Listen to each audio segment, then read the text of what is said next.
अस्सलामुअलैकुम रहमतुल्लाहि व बरकातुहू। आप देख रहे हैं मेरा यूट्यूब चैनल और मैं हूं गुलाम नबी मदनी। पाकिस्तान के अंदर इसराइल को तस्लीम करने और इसराइल के साथ ताल्लुकात बनाने और इसराइल के लिए पाकिस्तान से एक वफ़द भेजने पर पाकिस्तान की आवाम शदीद गम व गुस्से में है।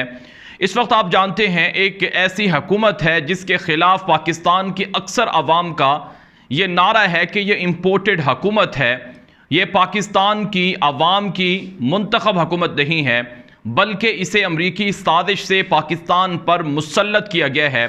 पाकिस्तान की अक्सर आवाम का ये फ़ैसला है और ये राय है। नाज़रीन काम, अमरीका ने साजिश की और अमरीकी साजिश के अहदाफ और मकासद क्या थे, वो अहदाफ और मकासद अमरीका किस तरह से पूरे कर रहा है पाकिस्तान के अंदर, ये सब चीज़ें अब आहिस्ता आहिस्ता वाज़े होती जा रही हैं। अमेरिका ने न सिर्फ इमरान खान की हुकूमत का तख्ता उल्टा, बल्कि अमेरिका चाहता था कि पाकिस्तान के अंदर महंगाई, बेरोज़गारी, अफरा तफरी, इंतशार और फसाद हो जाए और आवाम को ज़रूरियात ज़िंदगी हैं वो ना मिलें और महंगी से महंगी तर हो जाएं, यहाँ तक कि डीज़ल नायाब हो जाए, यहाँ तक कि आटा नायाब हो जाए। ये सब चीज़ें अब पाकिस्तान के अंदर हो रही हैं। पाकिस्तान की स्टॉक मार्केट वो बहुत ज़्यादा क्रैश कर गई है। पाकिस्तान की करेंसी डीवैल्यू होकर 200 से ऊपर डॉलर चला गया है। पाकिस्तान के अंदर पेट्रोल रिकॉर्ड जो महंगा है वो हो चुका है। और इसके अलावा बहुत सारी चीज़ें हैं जो आहिस्ता आहिस्ता अमरीकी साजिश के बाद पाकिस्तान के अंदर वाज़े होती जा रही हैं। नाज़रीन काम, कहा जाता है कि लंदन के अंदर जो अमरीकी साजिश का मास्टरमाइंड था नवाज शरीफ, उसने इसराइलियों से भी मुलाकातें की, उसने अमरीकियों से भी मुलाकातें की और खुफिया तौर पर लंदन के अंदर बैठकर साजिशें हुई। अमरीकी CIA के साथ मिलकर, अमरीका की जो CIA के एहलकार हैं या जो उनसे राबते रखने वाले लोग हैं उनसे मुलाकातें करके, जिसका एक वाज़ेह सबूत ये था कि अशरफ गनी का जो सिक्योरिटी एडवाइज़र था, हमदुल्ला मुहिब जो CIA का पक्का एजेंट था, उससे नवाज शरीफ ने उस वक्त मुलाकात की जब तालिबान अफ़गानिस्तान पर कंट्रोल हासिल कर रहे थे। फिर हुसैन हक्कानी, जिसके बारे में दावा है कि वो नाज़रीन किराम अमेरिका की CIA के लिए, पेंटागन के लिए काम करता है, उससे नवाज शरीफ के राबते रहे और खुफिया मुलाकातें रहीं। इन मुलाकातों की तफासिल इस तरह से मंजर आम पर नहीं आई कि जो आवाम के सामने रखी जा सकें, लेकिन बहरहाल जल्द इन मुलाकातों के जो सबूत और शवाहिद हैं वो भी मंजर आम पर आने वाले हैं। तो नवाज शरीफ से जो अमेरिका की डील हुई थी वो यही थी कि आपको हम हुकूमत देंगे, लेकिन बदले में आपको अमरीकी मफादात पूरे करना होंगे। अब वो अमरीकी मफादात क्या थे? मुख्तलिफ तरह के अमरीकी मफादात थे। एक तो नाज़रीन किराम इसमें रूस से ताल्लुक़ ख़त्म करना था, चाइना से ताल्लुकात कम करने थे और इसी तरह से अफ़गानिस्तान के अंदर तालिबान हुकूमत के साथ ताल्लुकात कम करना थे और तालिबान के ख़िलाफ़ अमरीका को अड्डे देना, बेसिस देना, इस तरह की चीज़ें शामिल थीं। इसी तरह से ये भी डील में शामिल था कि इसराइल को भी तस्लीम किया जाएगा। इसराइल के साथ पाकिस्तान ताल्लुकात शुरू करेगा, तिजारती, इक़्तिसादी और दीगर तरह के नौयत के राबते होंगे। जिस तरह से सऊदी अरब और दीगर मालिक इसराइल को तस्लीम करने के लिए तैयार बैठे हैं, ऐसे ही पाकिस्तान को भी तैयार किया जा रहा है ताकि दुनिया के अंदर कोई भी मुल्क ऐसा ना रहे जो इसराइल को तस्लीम किए बगैर रह सके।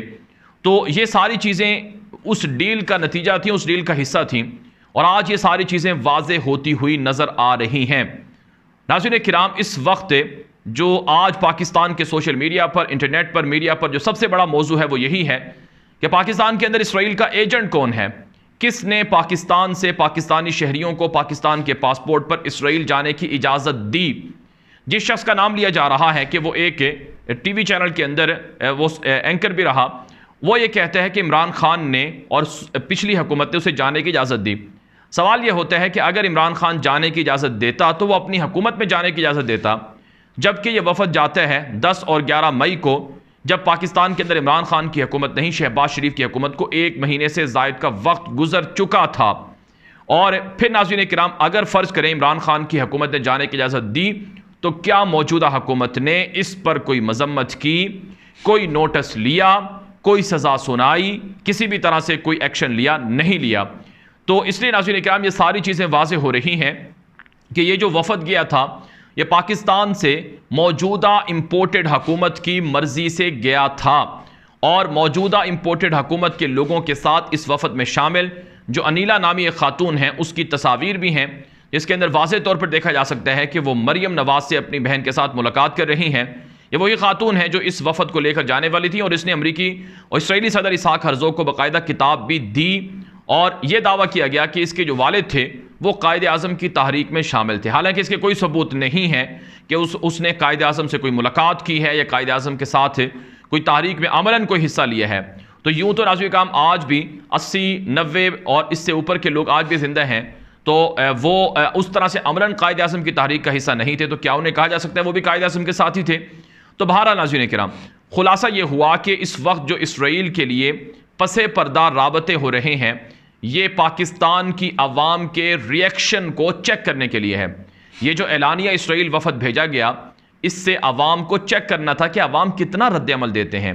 अफसोस की बात यह है कि जो मजहबी जमातें माजी के अंदर इमरान खान पर लेबल लगाया करती थीं कि वो यहूदी एजेंट हैं, वो इसराइली एजेंट हैं, वो यहूदियों के साथ वो राबते रखते हैं, हालांकि नाज़रीन किराम वो मजहबी जमातें अब एलानिया इसराइल के दौरे पर खामोश तमाशाई बनी बैठी हैं।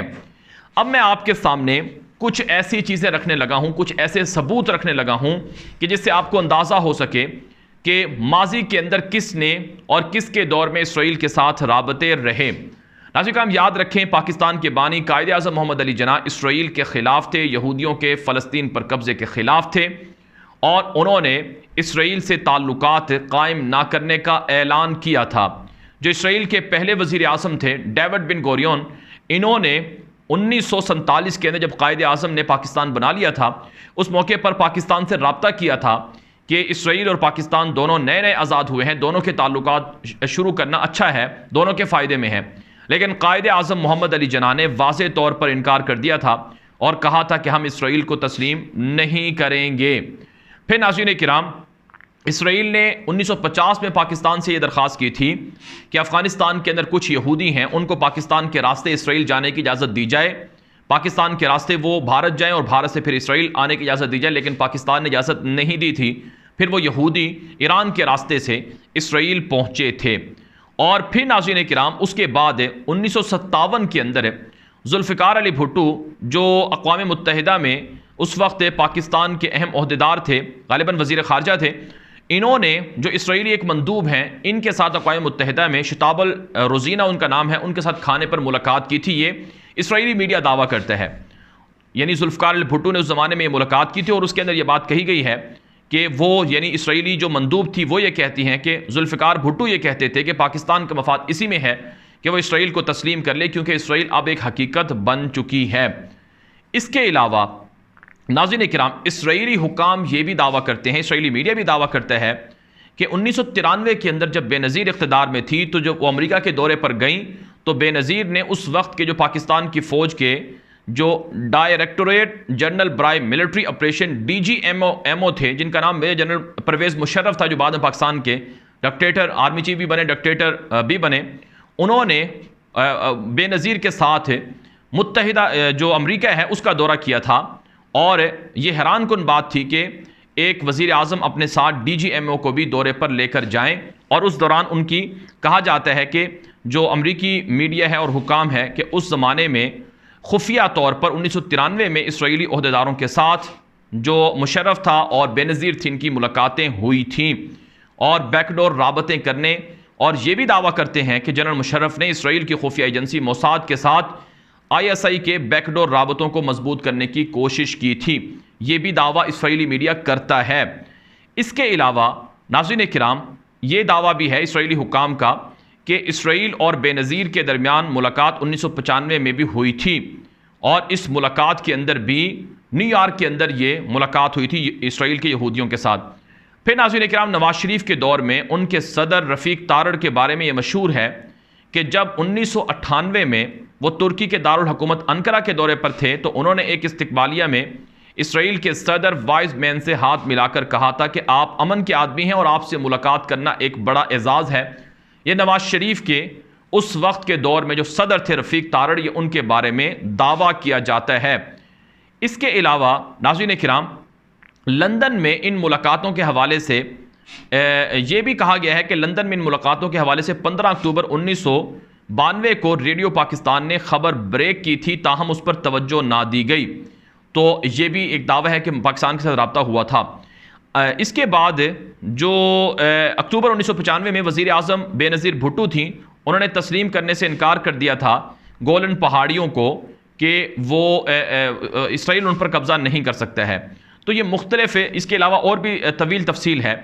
तो इसके अलावा नाज़रीन किराम, जो अहम तरीन जो दौरा था वो 1998 के अंदर हुआ था, जब जो नवाज शरीफ की हुकूमत थी 1998 में, उस मौके पर अजमल कादरी, जिनका नाम मौलाना अजमल कादरी है, जो जमीयत उलमाए इस्लाम के उस वक्त रहनुमा थे। याद रखें, जो इस वक्त मौलाना फजलुर रहमान जिसके रहनुमा हैं, सरबराह हैं जमीयत उलमाए इस्लाम, ये जमीयत उलमाए इस्लाम मौलाना शब्बीर अहमद उस्मानी ने 1945 में बनाई थी। फिर मौलाना अहमद लाहौरी रहीमहुल्लाह वो इसके अमीर बने थे, और फिर चलते चलते मुफ्ती महमूद भी इस जमात से मुंसलिक हो गए। और फिर 1984 के अंदर जब मुफ्ती महमूद रहीमहुल्लाह की वफ़ात होती है, तो मौलाना फजलुर रहमान उसके सरबराह बन जाते हैं, और उसके बाद से आज तक वो इसके सरबराह बने हुए हैं। और इस वक्त जमीयत उलमाए इस्लाम के 5 धड़े हैं, 5 ग्रुप हैं। और मौलाना अजमल कादरी के जो दादा थे मौलाना अहमद लाहौरी, ये उनकी वजह से इस जमात के हिस्से थे, और उस वक्त इनके ताल्लुक़ मौलाना फजलुर रहमान से भी थे, ये भी रिपोर्ट के अंदर है। तो मौलाना अजमल कादरी ने 1998 में दौरा किया था इसराइल का, और वजारत ख़ारजा में उस वक्त सरताज अजीज़ वज़ीर ख़ारजा थे। उनके इल्म में ये बात थी, ख़ुद ये अजमल कादरी का बयान रिकॉर्ड पर है, और ये भी बात रिकॉर्ड पर है कि नवाज शरीफ ने इस दौरे की इजाज़त दी थी, और नवाज शरीफ की हुकूमत के कुछ लोग भी शामिल थे। उस वक्त के जो आज़ाद कश्मीर के वज़ीर आज़म थे अब्दुल क़य्यूम, वो भी इस वफ़द के अंदर शामिल थे, यह अजमल कादरी का दावा है। फिर नाज़रीन किराम, इसराइली अखबार ने दावा किया था कि उन दिनों वज़ीर आज़म नवाज शरीफ के उस वक्त के सीनियर मुआवन सिद्दीक अल फारूक ने 29 सितंबर 1997 को द मुस्लिम में एक इंटरव्यू दिया, जहां उन्होंने ऐलान किया था कि यहूदी रियासत को तस्लीम करने से पाकिस्तान को कोई नुकसान नहीं होगा। ये नवाज शरीफ की जमात के लोगों के ये बयानात हैं। इसके बाद नाज़रीन किराम, जो मुशर्रफ का ज़माना आता है, मुशर्रफ के ज़माने में 2005 में इस्तंबुल में पाकिस्तान और इसराइल के वज़राए ख़ारजा के दरमियान पहली बार खुलम खुली मुलाकात हुई थी, जिसमें पाकिस्तान की तरफ से इसराइल को तस्लीम करने के मसले पर गौर किया गया था। यह 2005 की बात है, जब मुशर्रफ इक़्तिदार में था, और जो उस वक्त के वज़ीर ख़ारजा थे खुर्शीद महमूद कसूरी, वो तुर्की के दौरे पर थे, तो तुर्क सदर से उनकी मुलाकात हुई थी। तो उसी दौरान इसराइली वज़ीर ख़ारजा से भी मुलाकात हुई थी। ये बाज़ाब्ता पहली मुलाकात थी जो ऐलानिया हुई थी। फिर नाज़रीन किराम, आप जानते हैं कि एक और जो रिपोर्ट है वो ये है कि 7 मई 2006 को बेनज़ीर भुट्टो ने न्यूयॉर्क के एक महंगे होटल में इसराइल की आला शख्सियत की सालगिरह की तकरीब का एहतमाम किया था। उस रात होटल पूरी तरह से बुक हुआ था, और ये बराह रास्त बेनज़ीर भुट्टो ने, और इसका बिल बराह रास्त बेनज़ीर भुट्टो ने अदा किया था। इस पार्टी में शिरकत के लिए आला सियासी शख्सियात ने वाशिंगटन DC और तेल अवीव से सफ़र किया था। वज़ीर आज़म एहोद ऑलमर्ट ने यूरोशलम पोस्ट को बताया कि 2 माह कबल पाकिस्तान की वज़ीर आज़म बेनज़ीर भुट्टो लंदन में रुक गई थी। इस दौरान उन्होंने ये पैगाम दिया था कि वो मुस्तक़बिल में इसराइल और पाकिस्तान के मबैन ताल्लुकात को मजबूत बनाना चाहती हैं। ये रिकॉर्ड का हिस्सा है।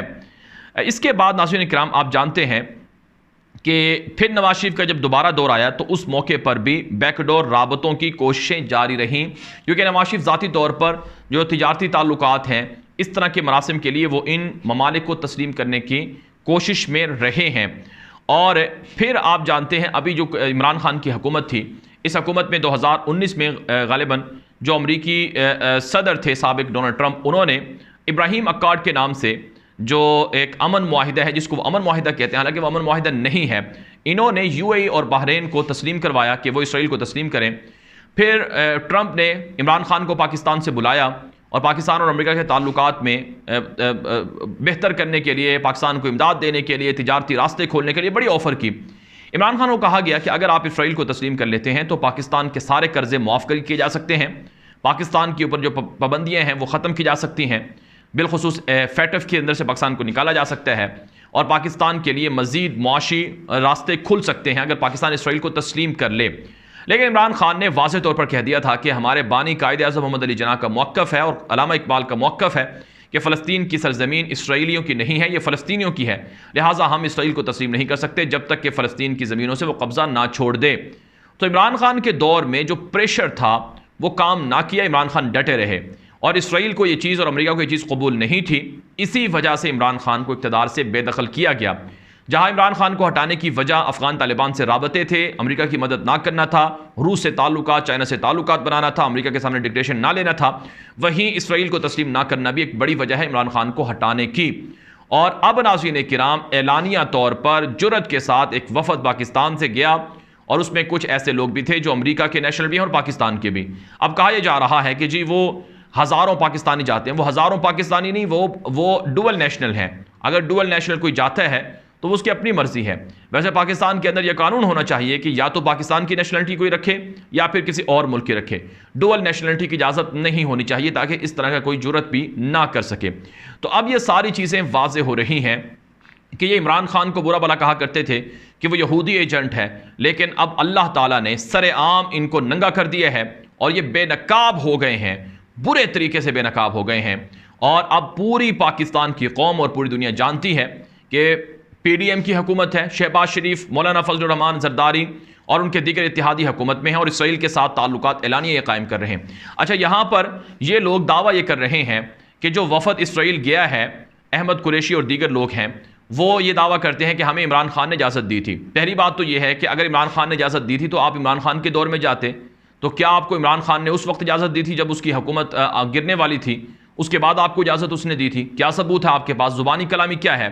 कोई सबूत हो कि जिसमें आपको रिटर्न या कोई इस तरह का सबूत हो मीटिंग का, जिसमें आपको इजाज़त दी गई हो। फिर नाज़रीन किराम, सवाल ये है कि इमरान खान ने इनको इजाज़त दी है तो मौजूदा हुकूमत के दौर में ये क्यों गए हैं? फिर जब मौजूदा हुकूमत के दौर में गए हैं तो मौजूदा हुकूमत इनके खिलाफ एक्शन क्यों नहीं ले रही है? और अफसोस की बात तो यह है कि मौलाना फजल रहमान और उनके हामी ये कहते हैं कि देखें जी, ये खुद तस्लीम कर रहा है कि हमें इमरान खान ने इजाज़त दी थी। कोई उनसे ये पूछे कि अगर इमरान खान ने इजाज़त दी थी तो फिर आपकी अब हुकूमत है, अब आप इनको सज़ा दे दें कि आप इसराइल क्यों गए हैं, इनको सज़ा क्यों नहीं देते हैं, और ये ऐलान कर दें कि आज के बाद किसी ने भी इसराइल के हक़ में कोई बयान दिया तो उसे सज़ा मिलेगी। जिस तरह से इराक़ के अंदर कानून बन गया है कि कोई इसराइल के लिए लॉबिंग करेगा, बात करेगा, तस्लीम करने की बात करेगा, उसे सज़ा मिलेगी। फिर इसी तरह से नाज़रीन किराम, आप ये खुद गौर करें कि क्या कभी कोई चोर भी ये तस्लीम करता है कि मैंने चोरी की है? चोर कभी नहीं कहता कि मैंने चोरी की है। जो लोग इसराइल गए हैं, अब पूरा आवाम का प्रेशर है कि इसराइल क्यों गए हैं, इनसे पूछा जाए कि तुम्हें किसने इसराइल भेजा है, तो अब चोरों ने यह कहना शुरू कर दिया है कि जो लोग आवाज़ उठा रहे हैं वो ज़्यादातर तहरीक इंसाफ के हैं कि हमें ये यहूदी एजेंट कहते थे। अब देखिए, इनसे पूछें कि इनको किसने इजाज़त दी है, तो उल्टा चोरों ने इल्ज़ाम लगा दिया तहरीक इंसाफ पर कि उन्होंने वो कहा है। तो इसलिए खुद गौर करना चाहिए और अब सज़ा इनके पास है। कानून बना दे पाकिस्तान के अंदर कि इसराइल को पाकिस्तान कभी तस्लीम नहीं करेगा और ना ही किसी को जाने की इजाज़त होगी, और वो भी पाकिस्तान के पासपोर्ट पर। तो ये है नाज़रीन किराम इनका आईना और ये है इनका चेहरा कि अल्लाह ताला ने इनको बीच चौराहे नंगा कर दिया है और इमरान खान को ये बदनाम कर रहे थे। और हकीकत ये है कि इसराइल और यहूदियों से खुफिया ताल्लुकात, इमरान खान का सिर्फ ये कसूर है कि उन्होंने एक यहूदी खातून से उसे मुसलमान करके उससे शादी कर ली। एक यहूदी खातून से शादी कर ली और उसको मुसलमान भी किया, और फिर वो जो खातून थी वो नवाज शरीफ की पूरी प्लानिंग के बाद, प्रोपेगेंडे के बाद बदकिस्मती से उसने तलाक भी ली और पाकिस्तान भी छोड़कर चली गई। अब इमरान खान का उससे कोई ताल्लुक भी नहीं है और अभी उस पुरानी जो उसका निकाह था जिसमें वो तलाक भी हो चुकी है, तलाक के बाद खुद ये उलमाए किराम सब कहते हैं कि कोई ताल्लुक नहीं रहता, ये उस जुर्म में अब भी उसको कहते हैं, और वो अपने बेटों से भी उनका उस तरह से कोई ताल्लुक नहीं है। तो सवाल ये है कि अब आपकी हुकूमत है, अब आप इनके खिलाफ कोई एक्शन ले लें, आप इनको कोई सज़ा दे दें, तो ऐसा ये क्यों नहीं कर रहे हैं? पार्लियामेंट के अंदर जहां आप नैब कवानीन तब्दील कर रहे हैं, FIA और बाकी कवानीन को आप तब्दील कर रहे हैं, धड़ाधड़ अपने आप को NRO दे रहे हैं, तो आप इसराइल के लिए भी कानून मंजूर कर लें कि कोई बंदा भी इसराइल को तस्लीम करेगा या मुहिम चलाएगा वो काबिल जुर्म होगा। और इस वक्त कौन मुहिम चला रहा है? जंग और जियो, जो अमन की आशा की मुहिम चलाता था। इससे ये बात वाज़ेह होती है कि ये लोग ना सिर्फ इसराइल के एजेंट हैं बल्कि भारत नवाजी में भी तमाम हदें पार किए हुए हैं। पारा नाज़रीन, ये वीडियो दोस्तों के साथ व्हाट्सएप पर, फेसबुक पर, ट्विटर पर, इंस्टाग्राम पर, हर जगह पर नशर करें ताकि ज़्यादा लोग ये मालूमात हासिल कर सकें। और इसी तरह से अगर आपने अभी तक मेरा नया यूट्यूब चैनल न्यूज़ की दुनिया सब्सक्राइब नहीं किया, मेरा फेसबुक पेज गुलाम नबी मद्दी फॉलो नहीं किया, तो उसे भी कर लें। अब तक के लिए इतनी इजाज़त दीजिए। अस्सलाम वालेकुम व रहमतुल्लाहि व बरकातुहू।